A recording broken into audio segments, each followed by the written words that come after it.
to Drummers Only Radio. Drummers Only is the UK's leading drum shop with store locations in Glasgow and Leeds. Our podcasts are full of interviews, gear reviews, and much more from the unique perspective of a drum shop. The show is hosted by two pasty Scottish dudes who talk real fast. Whoa, slow down there, Braveheart. So here's Chris, the Glasgow shop manager, and Adam, the social media manager. Be sure to like, subscribe, and let's do this. Hello, good evening. How are you all? Welcome to another live. It's been ages since we've done one. And this is a special one for us because with me tonight is a friend of the shop. This lady's been friends with us for a long, long time now. And she's a massive regular in the Scottish music scene. She's played all over the country, done a whole load of wonderful things, wonderful different projects. But she's also just landed a wonderful gig with Franz Ferdinand, a sort of amazing Scottish band. So I would like to welcome on Miss Audrey Tait. Even Audrey, how are you? Thanks for the lovely intro. That was really nice. I think it's well deserved. And call me a lady. I feel like such a grown-up. Well, thanks. I suppose I am an adult. Absolutely, aye. Congratulations. Thank you. That's quite the gig to get, eh? It's quite a biggie, yeah. Aye, you must feel pretty good. Yeah, it's good. It's been, I guess I was sort of as surprised as the next person when I got the shout for it, but it's been brilliant. Like, the guys are all super nice and everybody's been really welcoming and yeah, it's just been a great experience. Had you known any of the guys before? I know Julian a little bit from his solo project, Meow Meow. So we'd played loads of festivals and stuff over the years, but never actually played together in the same lineup. So we knew each other from many people do in the Glasgow and Scottish music scene. So, but I hadn't played with him before, so it's been kind of nice because it's somebody that I've always sort of wanted to play with. So it's kind of nice to get on stage with him. Is that how it came about, through him, or did the guys hear of you? And because you've got a pretty solid reputation now, eh? Yeah, I mean, I don't even really know. It was him that called, but I don't know if they would have known me before that or anything. But it's just been great. Like, it's felt like I was welcomed with open arms kind of thing, and felt like I've slotted in pretty comfortably. Like, as much as I suppose it's the biggest gig that I've had so far in terms of drumming and everything. Like, I don't feel like out of my depth or anything. It feels really comfortable, and I'm excited to get on these bigger stages. And absolutely. Was it a fashion show you played with them? Yeah. That looked pretty amazing. Yeah, that was my first gig. But I think that was a really funny one for us all. They were kind of this is not even a real gig. It's just a kind of funny thing. So yeah, it was the French designer Balmain. Right. So I'm not even going to pretend. But I know. But see, if you've seen The Devil Wears Prada, see the big thing that they go to in Paris. It was basically that. Right. Meryl Streep wasn't there though. She might have been. Naomi Campbell was. Really? Yeah. It was pretty cool. So yeah, that was funny, and it was great for the first show, just to do something that was kind of ridiculous for us all. Yeah. So I mean, they're a bit of 20 years old now. They're a bit of a Scottish institution, the band, and obviously a pretty decent back catalogue. Have you had a lot to learn? Yeah, but it's been fun, and I've known the songs anyway. I was actually I was telling the guys, we were on the tour bus going to Paris, and we were all just sitting in the wee lounge bit, and I was like, do you know what's really funny? When I was at uni, Do You Want To was my song. Really? In a club or whatever. So when it came on, everyone would be like, "Oh, Audrey, there's your song," and I was like, and now I'm playing it. But they just found it really, really funny. But see the amount of people that old uni friends that have messaged me when everything got announced that were like, "Can't you believe you used to jump about in the garage to this?" And I'm pure shit. Don't tell it. I remember Take Me Out was used for a Tenants advert or some years ago. Or a World Cup advert or something that was on at the cinema. I have this really weird memory. But yeah, they are some that's pretty big songs to be playing, eh? And some, yeah.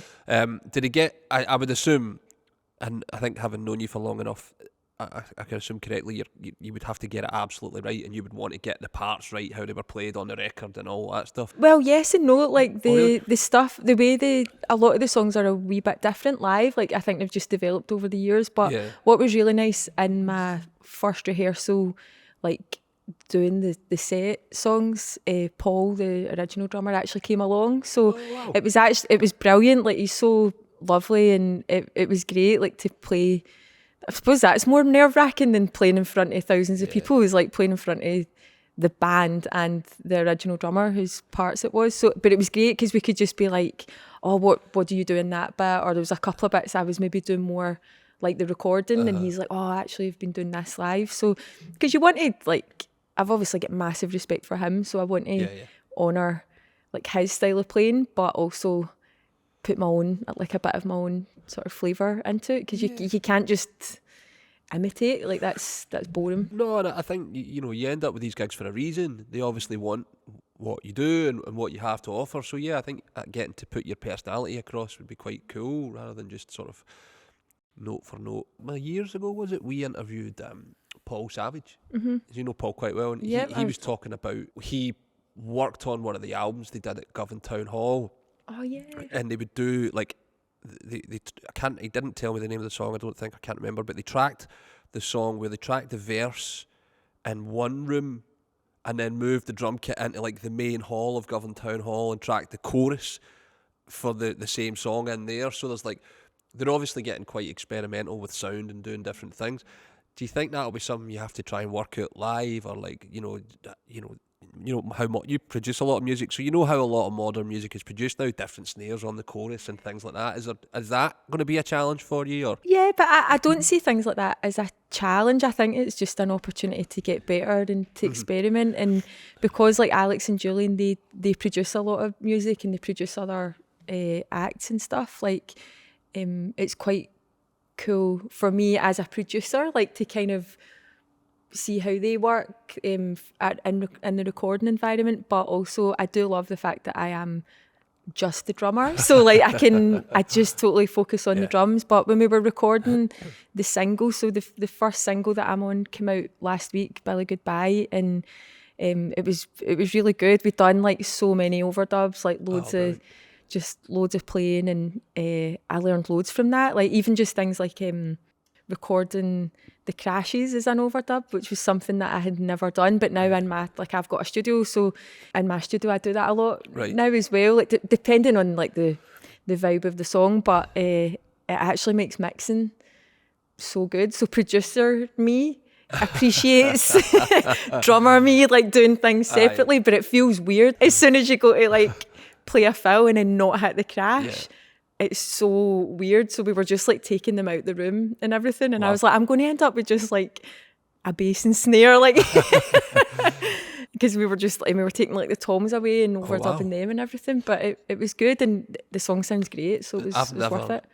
Recorded that way at all. So do you have to leave a gap for when you would hit the crash before you play the hi-hats again? I just went straight to the hi-hats, but if it was like a crash like to a stop, it was just the old woohoo in there. Trying not to like hit my nose and all that, because it just pure throws you doing that kind of thing. But when you actually go to mix it, it's just, you've got so much more control. So it's actually really a good bit of advice. Brilliant. So you mentioned that you've got a studio and that you produce. So talk to me about that, because I don't think I've ever spoken to you about your studio. About the studio, no. So I've got Nova Sound, which is the name of the studio, and it's also the name of my writing partnership with Lauren Gilmore. So I think we might be the only female-run studio in Scotland. So I'll just put that out there. Well, do you know what? I'm saying it. We're on the internet. Yeah, we are. Okay. Oh, brilliant. Good for you. And I think that is relevant, like to kind of give that a wee mention. But we've been really busy. We're working on a Christmas show at the moment. Oh wow! Which is it's with we do a lot of theatre work and stuff. So we're producing the music for Robin Hood, which is but it's like an 80s theme. So we were sold, like, see, so we got the email and we're like, right, Christmas. And we're like, yeah, okay, cool, sleigh bells, Robin Hood, okay, we know the story, 80s music. And we were like, yes. Brilliant. So that has been a whole lot of fun, like to write the songs and record them. And then we've been working with the cast the last week and this week, getting them recorded on it. So yeah, it's been fun. So would for that, would like you have to sit down with the director of the show or the producer of the show and kind of thrash out your ideas, or do they give you just free rein to write some songs, send them in if there's any tweaks? Yeah, I mean, every show is different. It's the same as like every band you work with, or when you're recording and all that, it's a different approach each time. So with this one, we were just working off the script, and there was a wee bit of guidance of being like, oh, there'll be a song here, a song there. Whereas other ones we'll do all of the music, like underscoring and all of that kind of thing. But for this one, it's mainly just the songs, and we were like, okay, let's just get right into the 80s and then throw some sleigh bells on top. Sleigh bells is the answer to everything. Yeah, I know, it was like 80s Christmas, okay, like gated snare, sleigh bells, sorted. So is that going to be a live show? Mm-hmm. But the tracks will be recorded. Oh, okay, I was going to say, that was my next question. Are you going to play it, or? Nah, there's just too much on the tracks. It's like synth-tastic. Big production Yeah, number. It's crazy. Brilliant. Use that technique a lot though with the overheads. Yeah, with the crashes and stuff. So what other kind of, is it just, are you just a freelance studio where a brief will come in and you say yes or no? Pretty much, yeah. And then we kind of juggle a wee bit. It's like a production suite mainly. Like, so it's not like the studio like Paul Savage has, like KM19. We wouldn't really have a band coming in, but we've got like a wee drum room. So I do a lot of like remote drum recording for people where in fact I call it like drum production, which is really fun. I love those kind of jobs where someone sort of puts their trust in you to do all the drums and like percussion, and I quite like mixing samples and like program stuff, like getting that kind of hybrid sound and doing all the mixing. Or sometimes they'll just be like, can you just record drums and then give me the dry stems and I'll mix them, which I like to do as well. And we've got a wee vocal booth, so we kind of specialise in that kind of thing. But we do like mixing and mastering stuff as well, but it's quite a very varied week that we have. You did am I right in saying you actually did a live theatre show? I've done a few. I remember talking to you about that. So that's been like another string to the bow where you go in and play. Oh, when we were in it, yeah. Like you're actually in the pit playing the music that you've written for a show that's on the stage. No, I've never done the pit work. Oh, no, really? me and Lauren were in. Actually in the show, like as a member I was of the called cast. Sticks. It was a Christmas. I'm actually hitting a ready just thinking about it. That was a Christmas show as For well. the English friends, hitting already is embarrassed. It's what you can see right now. Yeah, I mean, we didn't mean to be in it, but it was at a point where we couldn't really. Not that we would have said no. It was like a good experience, but I think now we're like, oh, we're the composers and we'll do this. But at that point, it was just like before we knew it. It was the Tin Soldier. Lauren was the Tin Soldier, and and I had like a rack of like pots and pans and iron brew bottles and Brilliant. Glasses, and was called Absolutely Sticks. blacked your way on. Oh my God, I know. But it was good, and it was a good experience to be like, oh, that was really good, but we won't do that again. It must be cool to see your music have life like that though. Like it's not just a job then. Mm-hmm. That you kind of leave after you've sent the stems away, and whatever happens to that music happens to that music. If that gets edited in a way that you didn't intend it to be edited because the running time had to change or something, you're all of a sudden part of it. Oh, defo. And it's, see, like this, the Robin Hood thing that we've been doing, like I'm just in that mode right now. It's been really great recording the cast, because the way we do it is like we'll track all the song, and then Lauren's a singer, so she'll just demo all the vocals. And like we're both like, I think, each other's biggest fans, so I'm always like, oh, I just love what you're doing there and everything. But bringing the cast in to sing, it just gives it another dimension, because like at the point that we were recording them, they've already done a wee bit of development on their characters, and which we didn't really know until that point, so we can really like pull some ridiculous stuff out of them. But the ones that we're working with on this are all brilliant, so it's been good, because like we find it really funny, because I just think the better someone is at what they do when they do a funny thing, like if they're singers, like it's just hilarious, like if they do these crazy notes. So that's what we've been mixing all day today, and It's sounding very good. See, at that point, do you ever have to rewrite? Sometimes you maybe rewrite some words and that, and then we'll do like edits as well. So what our process is for this one right now is to get like the songs properly recorded and mastered so that they can be like a release, like they'll go on Spotify and everything. But obviously, like for the show versions, like some sections will be cut and like the main vocals won't be in it and all that kind of thing. So yeah, there's points like where if the script is developed, we'll maybe tweak a couple of wee things, but most of the time so far we've kind of been on the mark with it. We've not had to ditch anything radical. Yeah, because I guess sometimes you never know if it's for someone else to sing just exactly how it's going to sound until they're actually there. It was really tricky because with this cast we didn't know who we were going to be working with. Right, wow, okay. So you're writing songs, and I mean 80s music, the melodies go mental. Like they're really like, it's just like kind of weird, like half a key change and all that. Yeah, so absolutely.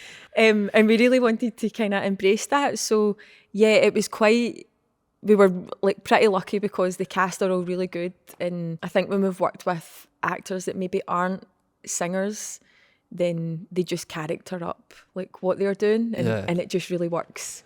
Anyway, you just find a way. Like, yeah, totally. The performance, you never think about the performance, do you? You just kind of think about if they'll sing it right.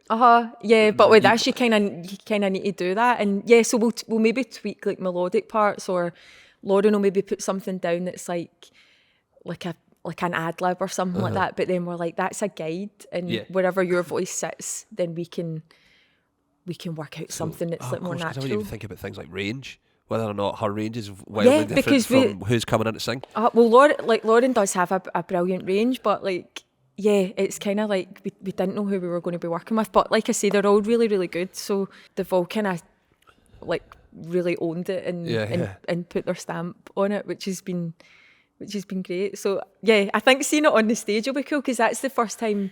Actually, that'll be the first time we see that, because we done a panto last year, but it was all filmed because of COVID. Yeah. So we seen like obviously the film of it, but it wasn't live. Yeah, no spoilers, but it wasn't live. So this one will be cool, like to see the actors get in about it on stage. Absolutely. So yeah, I'm excited. So it must be cool because all those production techniques and writing skills that you're learning will totally inform this new gig. Definitely. You know, so like when you're in the studio, you'll be able to have like legitimate suggestions that aren't just like, can we play it a wee bit faster or something? Do you know what I mean? Like, I know I am guilty of that as well, though. Like totally, mean like that drummer thing, absolutely. But louder and faster, okay? I'm just gonna hit harder, guys. Yeah, I've actually learned though, like over the years to play. I've always been like, I don't want to hold back. I want to just be dead strong and everything. But I'm now tracking without hitting the rim of the snare quite a lot of time, which you'll know that's quite a big deal for me. Absolutely, like up back there. I know. You know, like, no, I can play gentle now. Like right in the middle, dead centre. Yep. Tuned dead low. That's me, but amazing. It's all changed. Are you having to buy new drums? Because we're a drum shop, so we might as well talk about. Well, gear. yeah. So we were just talking about that actually before we went live, which I didn't know was happening. And I'm loving it. But, no, I am. Yeah, we were talking about, so for the Franz stuff, I wanted to kind of switch up. Like some of my, like, I've been guilty of using the same stuff for years, and I'm not precious about like what brand or anything things are. Like, no, I've never, I've always just been kind of like, except your sticks. Oh yeah, but let's not go there because they keep discontinuing them. Yeah, I'd been recording with Paul at Chem 19, and he had the what is the name of that kit? The Ludwig. I think Paul's got a classic Vista. Oh, has he got a Vista Light? Yeah. My God. The acrylic one. The yes. And it was so good. Like the top, because it was big toms. Aye. So if you get like the kind of fusion sizes. Is it Johnny Scott's kit? No, he got it off Chris. Oh, did he? Okay, Aye. right. So I'd been recording using that, and then used the Ludwig Superphonic snare. So I was like, I think that'd be really good for the Franz stuff, because it's got the depth and the thick sound, but it's got a good crack to it as well, totally. Like for all the kind of disco sound and stuff. So we got that and some cymbals, and I'm obsessed with that Sweet Ride now, which I'm just like, I want to get it from my studio. So, and I actually got, because I was quite into the Turkish cymbals, but that's right. I came in like to try some things out, and I tried the Aegean, and they were great. Yeah, they're really really, good. really liked them. So I got a couple of those ones, and Constantinople hi-hats. Oh wow, okay. I didn't realise. Yeah. I think I was off when you'd come in. So Yeah, so I had been using them for tracking, like the Billy Goodbye and that, and I was like, oh, these are really good. it's funny how it changes, how your sound changes, eh? Totally. And I was like, I remember coming in here a couple of years ago, and I was like, I want to get new hi-hats, because I had my studio, and then I had my unit for rehearsals, and I'm so lazy. I was like, can't I be bothered to carry hi-hats everywhere? So I want to get 2 sets. And I was like, I'm so used to like the ones I'd been using were like Sabian stage hats, right? I'd been using them forever, but they're so good. Like they're just so crisp, and I love the sound of them. And then I was trying them all out. You were in that day, and I was like, they all sound rubbish. And I was pure raging. And I ended up getting 13-inch K.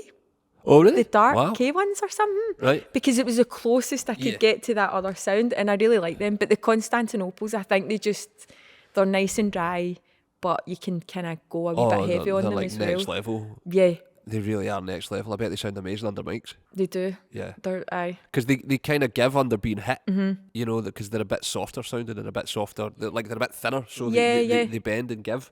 So yeah, they'll really work, and they'll kind of stay out the road, I think, as well. Yeah, because you don't want it to like it's all about the kick and snare, really, isn't it? Totally. So cymbals like that tend to do that. They tend to record.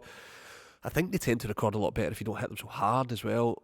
And if you're recording cymbals, Audrey disagrees. If you're recording cymbals separately, you won't hit them as hard. Yeah, that's true. Well, we record the hi-hats. Right, okay. I get that. They give me that. Right, okay, fair enough. So hit your leg. I know, I'm just like pure bruised. Nah, we do the hi-hat. But they do, like, you can balance them out a lot easier. I hate a loud hi-hat. Yeah, totally. That's my nothing. Yeah, just that's all you Especially hear. when you're mixing. Yeah, See, when you're all you hear. mixing like bands and that, and it's so not to moan, but oh No my moan, god, that's why it's we're just here. so annoying. As a mixer, like as a Right. mixing engineer, Drummers take note, not loud hi-hats. no, Don't it's hit them just, so hard. or just hit the bass and snare harder.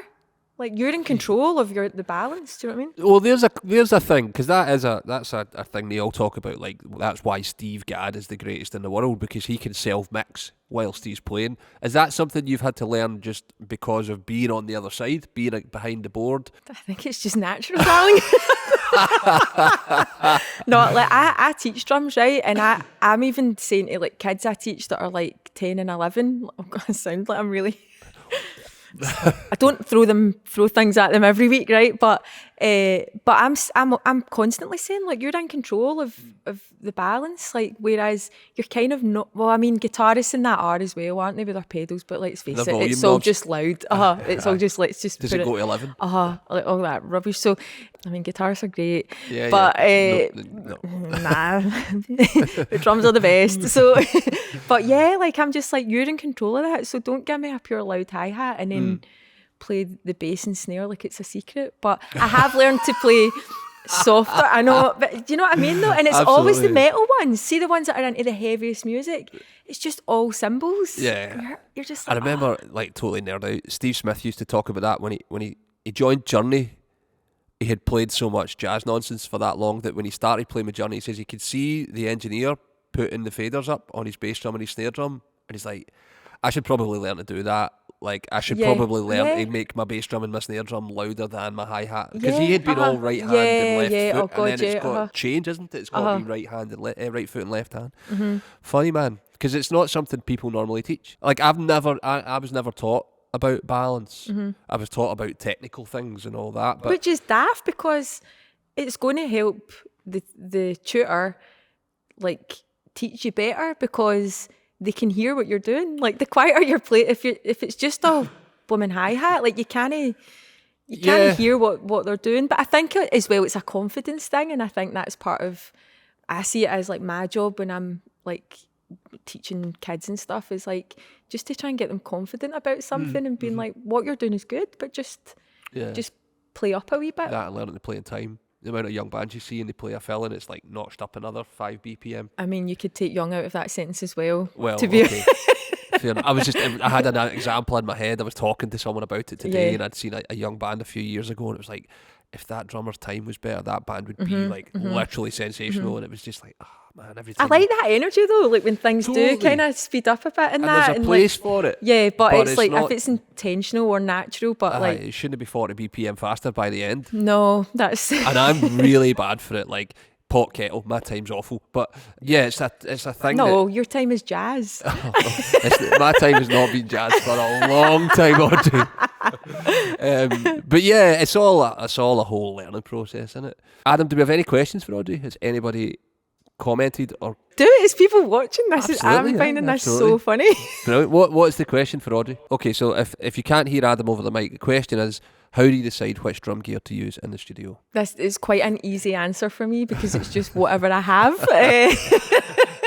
Maybe that will change, like as if I get some more pennies. But no, I have different snares and stuff. I think that's the main ones, isn't it? Is like having different snares, and I've got a different kit. I've got a kit that records really well, but I just try and have something that will kind of cover everything that I'm doing. Like, so if I'm doing a lot of like, I'm talking like in my studio, like, so if I'm doing like remote tracking, so I could be doing, like I was doing a kind of folky thing, like I was just working on that kind of album, which was totally new to me, but then also using the same kit and pretty much the same gear to record all these 80s tunes. So I mean, with heads and tuning, you can do quite a bit. Yeah, and I think as well, it's like I totally respect that. Like a lot of engineers and producers are into like getting everything right on the way in and experimenting with mic placement and all that kind of thing, but I'm quite into just like playing it well and then experimenting in the box a bit, which is kind of goes against a lot of stuff, I suppose. But I basically personally I try and get the sound from me. Yeah, totally. No, I get that. It sounds a bit naff, but yeah, like it's like the attitude and the feel comes from like me rather than the gear. But I obviously look after my stuff. Yeah, totally. But like if you were in the 60s, it was Hal Blaine, it would be the same kit and snare on about 45 records, but it was because of the way he played it, you know. And I think layering stuff up is really good as well. Like I quite like doubling, like maybe a snare track or something, but so I might use the same snare but put the old snare barine, it, put the old snare barine on it, or I've got like a really old, I think it's a Tama floor tom that's like hideous, but when you put like something on it or play it with mallets or something, it can just give another texture. So I quite like doing that approach as well. So do you use any samples? Sometimes I actually am quite partial to the Logic samples. They're really good. Which a lot of people like. I was looking into like what package to buy, and then I watched this video and this guy was using the Logic ones, and I was like, they're actually really. If you do use the producer kits on it rather than just the kits, and you've got so much more scope to manipulate the sound. Yeah. So, but I always like the core of like my sound in the studio, and this is like talking about Nova Sound. It's different if I'm doing a session. It's all based around like my kit playing, and then I'll maybe use the samples, or sometimes I'll like I've got the machine, like the Native Instruments machine. It's like that's the best gear I've ever bought, actually. Really? The best studio gear I've ever, or we've invested in, like with Nova Sound. And so if I'm right, that's a drum machine. It's like you play and with your hands and you play which I'm crap at, actually. My timing's really quite rotten on it. So, but I quite like doing that. Like I'll maybe do a guide on that rather than like, I don't mind. Obviously, I quite like playing a click or whatever, but I'll maybe do a wee guide track on that. Or if we're shaping a song, like the 80s thing, we'll shape it out on the machine, and then I'll go in and play over it, and then depending on what the song is, then quantize quantize the drums. But I try and avoid that. Yeah, if it needs must though, if it's all about just context. A bit, or nudge things. But I quite like things being natural. Yeah, a bit of movement and feel human. Absolutely. Brilliant. Go for it. Another question. Paul? Hi, Paul. Hello. Audrey, you're playing the effing Hydro. Is that the biggest stage you've played, and do you now need a tech? I thought he was going to say that's my mug. I was like, sorry. Yeah, that's the biggest stage I'll have played. And yeah, I do need a tech actually. When's the gig? The 5th of April. Paul, what are you doing on the 5th of April? Do you want to come lift my drums, give them a wee polish? But yeah, that'll be amazing. Like, that's so cool. And it'll be cool, like, because... Hometown show. Yeah, and my family and all that. Like, I've got such a supportive family, so I think it's nice. Like, I feel like sometimes when you get, like, a big gig or whatever, you're kind of... Obviously, you're doing it for yourself, but it's kind of nice for them that's, like, been to all the 13th note gigs, which we all like. Like, all that stuff's, like... great. Like, I like playing small venues as well, but to play somewhere like that, like, I go there all the time, like, to watch things. Yeah, totally. And also they'll know the music. Yeah, you know, they'll know some of it, maybe not all of it, but they'll know enough of it to be like, holy wow, that's I know, amazing. and it's the greatest hits tour, so oh right, okay, yeah, so it'll be like, it'll be Do You Wanna and all that. Oh, it's all all the brilliant. hits, so it'll be good. I mean, it's like when you're young and you're trying to flog your bands to all your pals that have seen you 4 and 5 and 6 times and kind of don't really want to come and see the same stuff again. It must be really rewarding to be able to say, well, actually I'm playing like the biggest venue in Scotland. Yeah, I know, it's mental. And some of the venues, like it's a European tour that's just been announced, so I'm really excited to, well, obviously to play. Like, I think, like I was saying, like the energy in the room playing with the band has been brilliant, so I think we're all feeling like super up for it and really excited to get out on the road, because I think especially the now when people haven't really been playing and like not through choice, so they're all like, we're all like quite hyped to go out, but it'll be cool to just see some places as well. Like, yeah, absolutely. I'm used to being in a studio with no windows, so like I'll be like it'll be a good wee adventure doing some sightseeing and all that stuff. Brilliant. Right, where can people find you if they want to find you? Like, where's your like Instagram for your studio and all that? Yeah. No, personally, no, like up the I was road. like that. Where's your corner of the internet? Yeah, so my Instagram is at Audrey_Tait, I think, and that's all like drum stuff on that. And the studio is at Nova Sound Studio UK, maybe. Okay. I don't know. Okay, we'll I like can't it. remember. We'll Yeah, pop it in you'll find us. So brilliant. Well, Audrey, man, again, congratulations. Thank you. you. It was really good to see you. Thank you so much for coming on. Really appreciate too. it. Guys, we'll be back, I guess, the next time we're live. So, yeah, look out for that. You can find us at Drummers Only UK on all the socials, drummersonly.co.uk for the website. If you need anything, you can hit us up on email. You can hit us up via the telephone or any other of our social media platforms. Take care. If we don't see you before, have a great weekend, and we'll see you next time. Thanks so much. Bye-bye. Thanks for listening to this episode of Drummers Only Radio. You can find us online at www.drummersonly.co.uk. Drop us a line. We're on Facebook, Instagram, Twitter, at Drummers Only UK. Make sure you subscribe to the podcast. We're on Apple, Spotify and YouTube. Any questions? info@drummersonly.co.uk is the email, or if you need leads, it's leads@drummersonly.co.uk. Thanks again for listening, and we'll see you next time.